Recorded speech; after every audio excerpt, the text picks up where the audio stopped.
જામનગરમાં સૂર્ય દેવતાએ તાપમાનનો પારો ઉપર લીધો છે, ત્યારે લોકોએ આ ધગધગતા તાપથી બચવા નકાબનો સહારો લીધેલો છે। જામનગરમાં દિન પ્રતિદિન સૂર્ય દેવતાએ આકરા સહમથી અંગારા વરસાવવાના શરૂ કર્યા છે, ત્યારે લોકોએ ગરમીથી બચવા માટે અલગ અલગ નુસ્ખાઓ આજકાલ અજમાવે છે। જામનગરમાં તાપમાનનો પારો આ વર્ષે ઊંચો રહે છે, ત્યારે આકરા તાપથી બચવા માટે દુપટ્ટો ઓઢીને બહેનો વાહન ચલાવી રહી છે।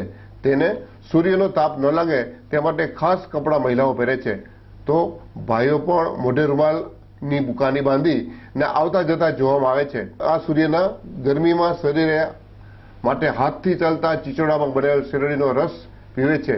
જોકે ગરમીમાં રાહત આપવા માટે ચીચોડા વેલાઓ તો પરસેવો પાડે જ છે, બીજાનો પરસેવો ઓછો કરે છે। આ મે મહિનાની ગરમી હજુ આકાશમાંથી અગનગોળો વધુ વરસાવે ત્યારે યુવતીઓ નકાબમાં જોવા મળે છે।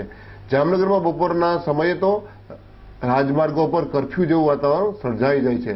આમ છતાં જામનગરના લોકો બીજા શહેરોની સરખામણીમાં સાંજે 6 વાગ્યા પછી થોડી ગરમીમાં પવનથી રાહત અનુભવે છે। જામનગરમાં આ વખતે સૌરાષ્ટ્રમાં જામનગરમાં આ વખતે ગયા વખતે કરતાં ખૂબ જ ગરમી વધારે પડે છે, જેના લીધે રોડ રસ્તા સુમસાન અને કર્ફ્યુ જેવું વાતાવરણ થઈ જાય છે અને તદુપરાંત પ્રવાહી લિક્વિડને એના ઉપર લોકોનો ખૂબ જ મારો રહે છે અને રાજકોટ, અમદાવાદ, બરોડા કરતાં અમારે હજી તો ઘણી રાહત છે, જે સાંજના ટાઈમે વાતાવરણ ખૂબ જ ખુશનુમાન અને ઠંડકવાળું હોય છે। પણ બપોરનો ટાઈમ જે ગયા વખતે કરતાં આ વખતે ખૂબ જ વધારે ગરમી જામનગરમાં રહે છે, જેનાથી રસ્તાને ખૂબ જ સુમસાન થઈ જાય છે। શું પરિસ્થિતિ? જામનગરનું તાપમાન આ વખતે ગુજરાતના બીજા શહેરોના મુકાબલે જોઈએ તો ગમે તે કારણ હોઈ શકે, પણ જામનગરમાં ગરમી વધારે રહે છે અને એને કારણે આજે પ્રજાએ ચારે બાજુ સામાન્ય માણસોએ છાંયો ગોતવો પડે છે અને આપણે ઠંડા પીણાનું જોર રાખવું પડે છે।